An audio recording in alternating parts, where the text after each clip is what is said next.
assim, capítulo 3, versículo 7. Ao anjo da igreja em Filadélfia, escreve: essas coisas diz o santo, o verdadeiro, aquele que tem a chave de Davi, que abre e ninguém fechará, e que fecha e ninguém abrirá.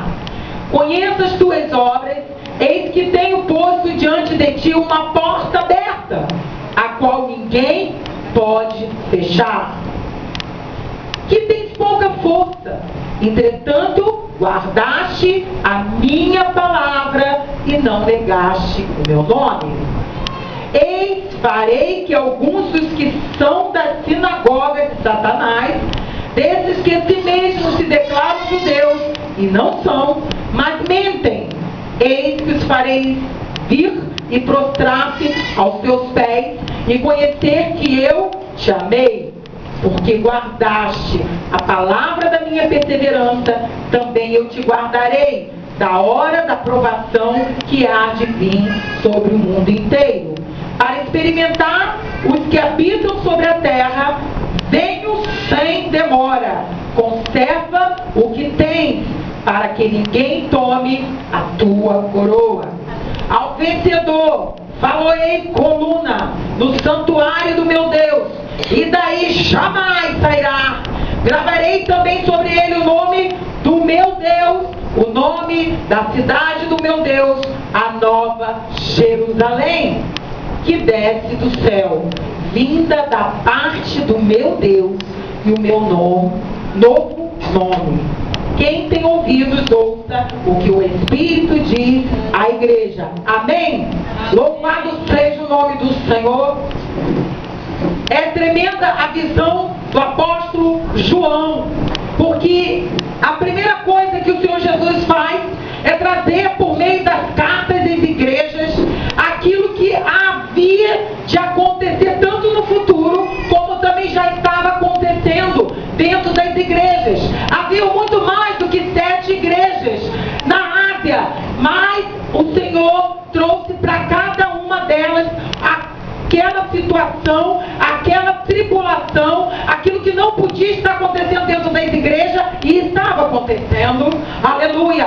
E aqui na igreja de Filadélfia, o Senhor, ele já diz claramente: eis que eu sou santo. Diz o santo, o verdadeiro, aquele que tem a chave de Davi, que abre e ninguém fecha, e que fecha e ninguém abre. Aleluia! Quando você estiver ao longo da semana em casa, você vai reler essa palavra, Apocalipse, capítulo 3, do versículo 7 ao 13. Agora você vai ficar ligado e também vai abrir a palavra de Deus ao longo da semana para ler em Isaías, capítulo 22, a partir do versículo 12 até o versículo 25. Então, nosso amado Jesus já diz aqui para a igreja de Filadélfia que ele tem a chave de Davi, uma chave em que abre e ninguém fecha, e uma chave que quando ele fecha, ninguém abre. Mas vamos entender, aleluia, de onde vem essa chave. O que significa essa chave? Nós sabemos que Davi era um homem segundo o coração de Deus, um homem que quando ele errava, ele se arrepentia. Que delícia! É esse coração que nós temos que ter diante do Senhor. Amém, igreja? Um coração que se arrepende, um coração que sabe e confia nas promessas do seu Deus. Amém? E diz aqui que lá no livro de Isaías, no capítulo 22, Jerusalém havia se desviado do Senhor, Jerusalém tinha se esfriado do Senhor, Jerusalém só estava preocupado em usufruir a toda a prosperidade que estava tendo. E aí o Senhor, não somente em relação a Jerusalém, mas também em relação aos demais partes das tribos que estavam se distanciando do Senhor, ele via profecias contra. Então você vai lendo Isaías, e aí você vai ler que ele bota profecia contra o do mar, profecia contra a Arábia, profecia contra Jerusalém, povo de Deus, povo escolhido. partir do versículo 12, que o Senhor diz assim: o Senhor dos Exércitos vos convida para que naquele dia vós venham chorar, prantear, raspar a vossa cabeça e tingir o cilício. Porém, tudo que se vê é gozo e alegria.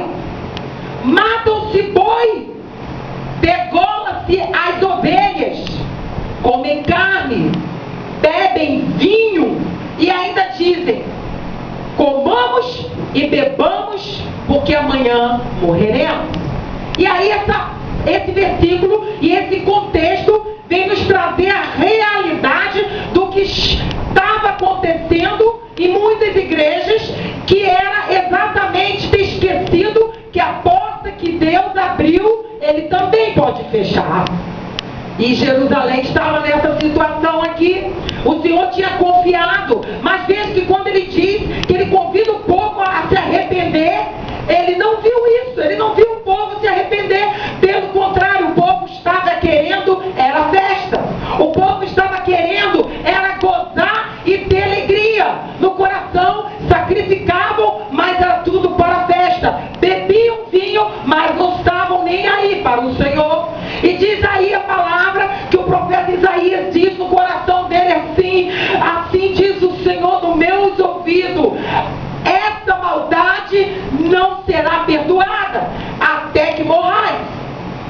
Vamos entender o que Deus quis dizer? Deus quis dizer o seguinte: veja, se você não se arrepender, não há perdão. E aí a gente tem que entender uma diferença muito grande entre arrependimento e remorso. Aquele que tem remorso, ele volta a praticar mais de uma vez o mesmo pecado.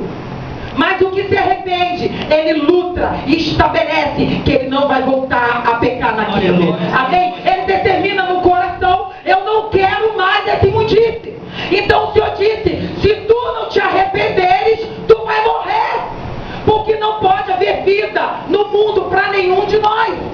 Como foi dito na palavra, nós somos peregrinos. Nós precisamos estar separados do pecado. Como foi usado ali, louvado Gilberto, né? Amém? Louvado seja o Senhor. Pecado está aqui, eu estou lá. Ele vem para perto de mim, eu vou para outro lugar. E aí diz a palavra de Deus que o Senhor fala assim: olha, assim diz o Senhor dos Exércitos, usa o profeta Isaías e fala assim: olha, vai lá e fala com o administrador, o mordomo, o sêmina. Depois vocês leem essa passagem. E diz para ele que chega perto dele e diz assim: o que tu tens e a quem tu tens? Ou seja, a pergunta foi: tem certeza que você tem a mim?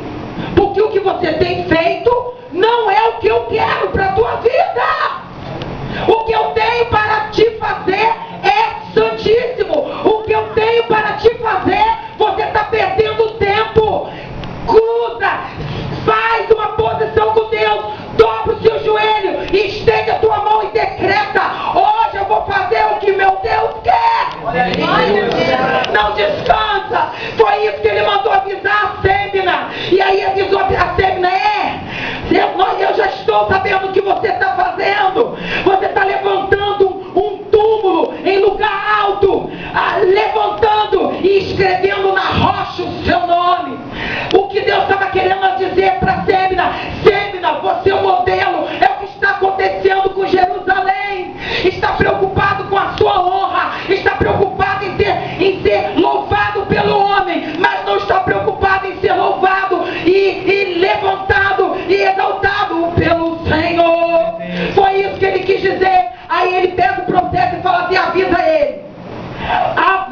ele, avisa Sêmina, que eu estou levantando Eliaquim, filho de Ilquias, para que tome o teu lugar.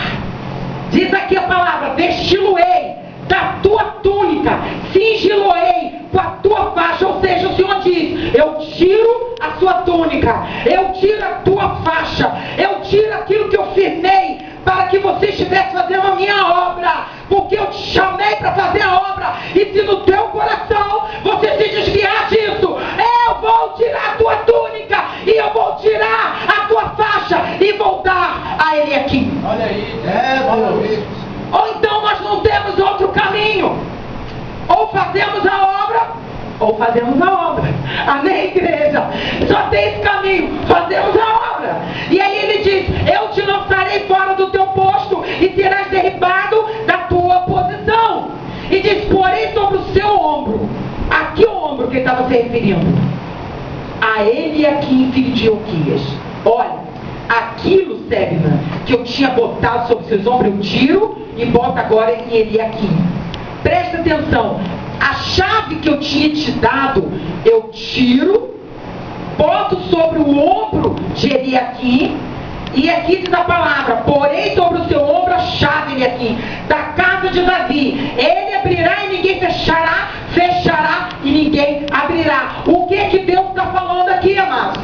Que Ele chama cada um de nós para a obra. E quando Ele delega você, você tem que tomar posse disso.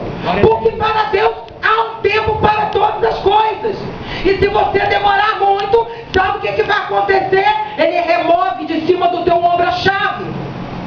E aí vai dar outro. E diz aqui, ó: fica-lo-ei você, Eliaquim, como estaca em lugar firme, e ele será como um trono de honra para a casa de seu pai. Deus tira a honra de um e dá para outro. Glória a Deus, aleluia. Se você não quiser fazer a obra, ele levanta outro para fazer no seu lugar. É essa mensagem. A chave de Davi simboliza porque Davi tinha uma relação, aleluia, muito íntima com Deus. Ele diz a palavra de Deus em 1 Crônica, ali no capítulo 13, que havia uma aliança de sal entre Deus e Davi, onde Deus estabeleceu que em toda linhagem da descendência de Davi não faltaria um que ocupasse a posição de rei.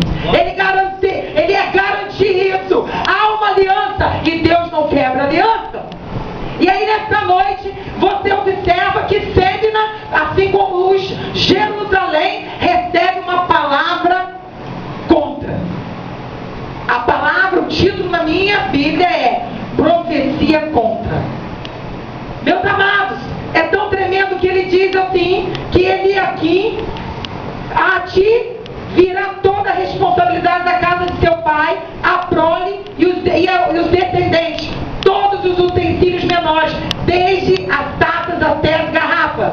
E aí diz para Sebna: naquele dia, diz o Senhor dos Exércitos, a estaca que fora fincada em lugar firme será tirada, será arrancada e cairá, e a carga que nela estava se desprenderá, porque o Senhor diz. Ou seja, tem coisas que o Senhor nos deu, e se a gente não vigiar, Ele vai tirar.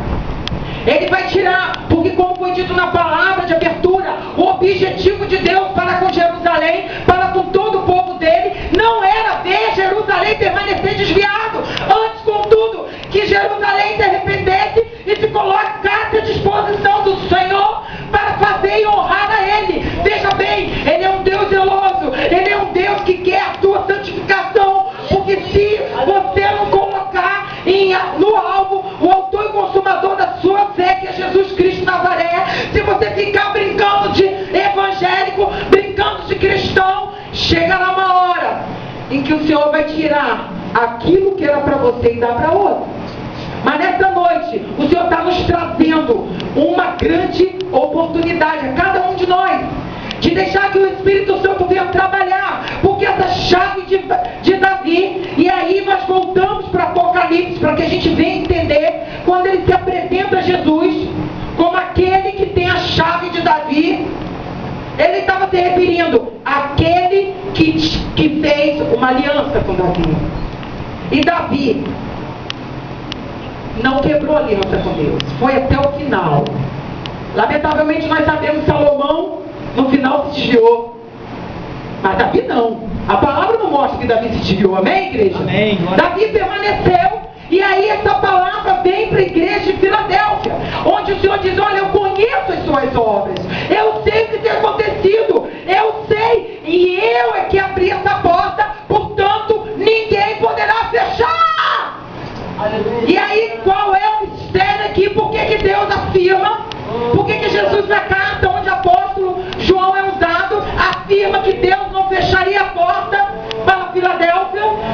diz aqui claramente: porque na tua pouca força guardaste a minha palavra e não negaste meu nome. E foi falado isso.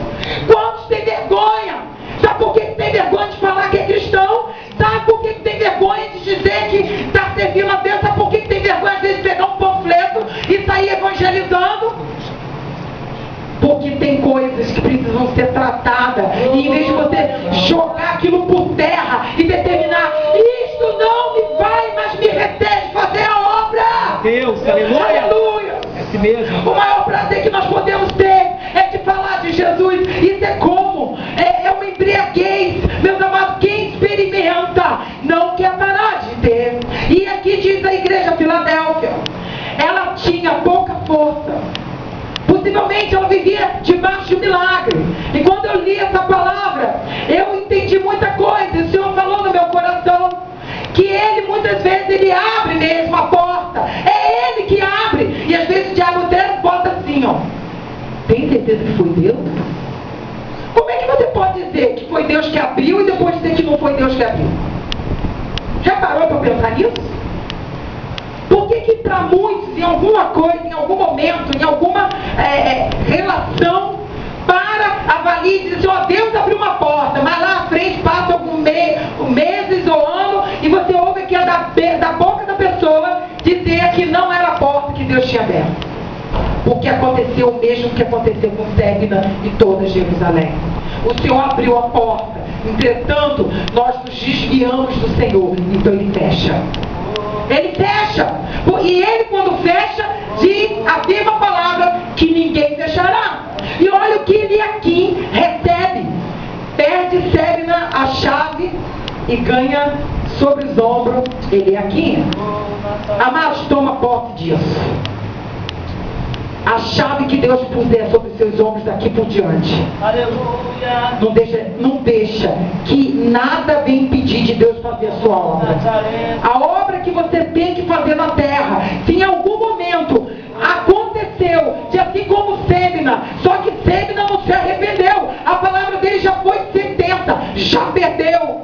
E vocês sabem muito bem, aleluia, que o nosso Deus, Ele é misericordioso. Para Ele ter sentenciado Sébina, é porque Ele usou profetas, Ele usou a palavra, Ele falou com Sébina, e Sébina não se desviou dos seus maus caminhos. E aí, depois de muito tentar, o nosso Deus sentenciou a Sébina.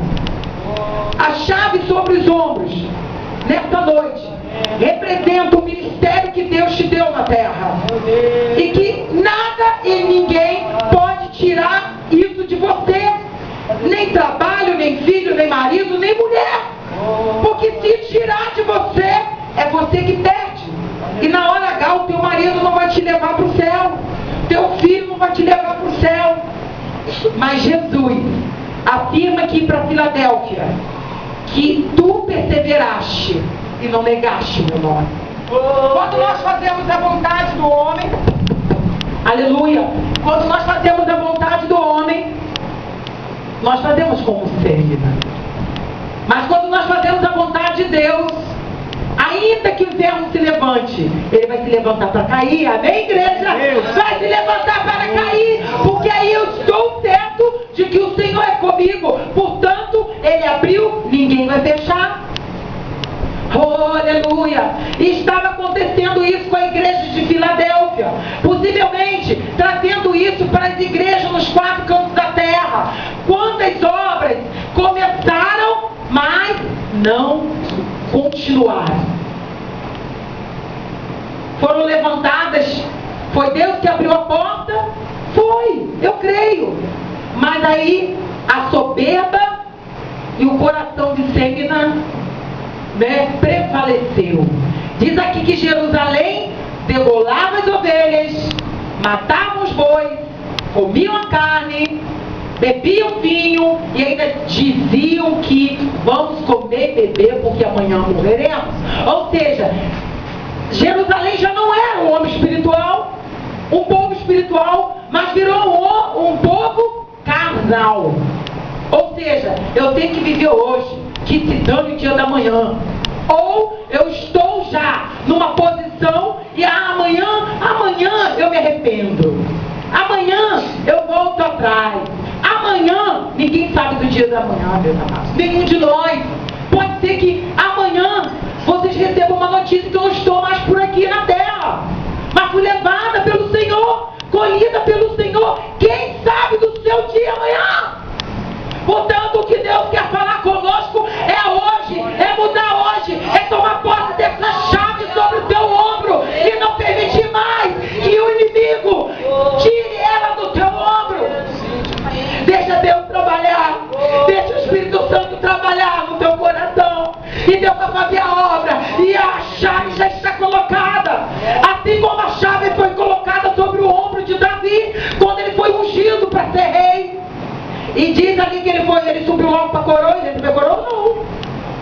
Saúl ainda ficou, ó.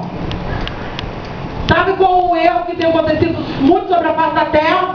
Você recebe uma profecia de que Deus vai te levantar como pastor, mas você não espera o tempo de Deus e já quer dar uma de Ségna sobre a terra. Você mal acabou de aceitar Jesus e por falta de entendimento da palavra, um pastor pega uma alma que acabou de se converter, aproveita o testemunho porque veio das drogas e lança ela no fogo. E aí essa alma se perde lá na frente. Por quê? Porque escolheram a hora errada. E aí a palavra nos traz o quê?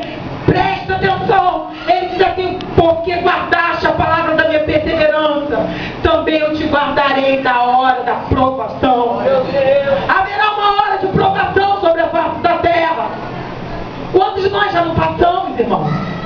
Momentos assim tão difíceis, não é verdade? Mas ganhamos, vencemos. Nós estamos na casa do Senhor. Cada um de nós.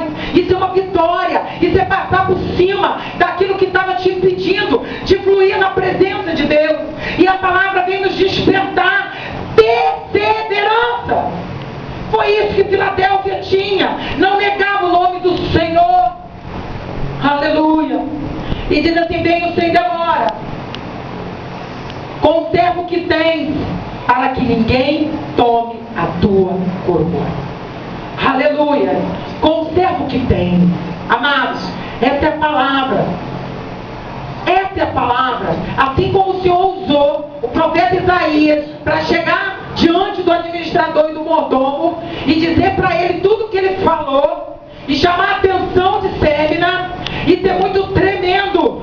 Ségna poderia ali naquele local, diz a palavra de Deus, ele não poderia voltar atrás, porque o profeta sabe o que? Chega para ele e diz a primeira coisa: o que tu tens e a quem tu tens. Sabe o que o inimigo tem feito?